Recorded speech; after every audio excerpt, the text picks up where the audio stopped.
Sculptra is great for volumizing in certain places where where most people consistently need volume replacement.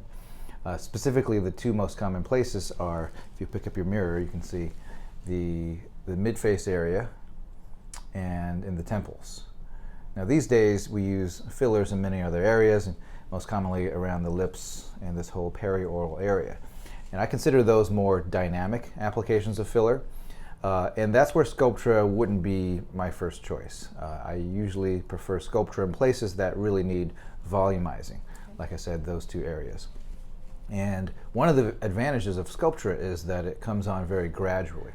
It doesn't give you that sudden, huge change, which a lot of people are really hesitant to have fillers because they're worried about just making too big of a change and having it look too drastic and too unnatural and making it look too noticeable. So that's what's great about Sculptra, is that it works by stimulating your body's own natural collagen production. So it's your own collagen that's giving you the volume, and it comes on gradually. You put in Sculptra, and for the first few months, you're not going to see really very much at all.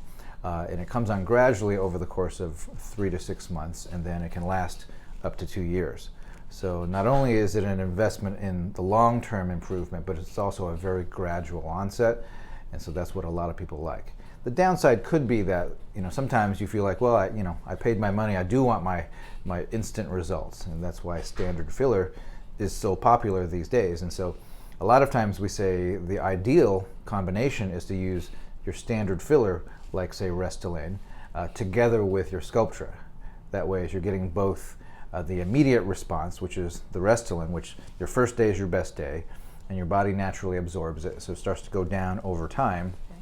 So maybe 6 months into it, it's halfway gone, but by then, that's when the Sculptra has kicked in. And so the Sculptra and the Restylane have time courses that kind of complement each other, so it's nice to use them hand in hand. And the standard way that we use Sculptra is that we do one treatment, and then approximately a month later you come back and do your second one. And so by the time you come for your second one, you may see a little result from the first one, but really more results are coming down the road. Again, like I say, it's an investment in more of a long-term maintenance, and it has a very gradual onset. So I think it's really good for certain people where it just fits exactly what they're looking for. Perfect. You have any questions about that? I don't.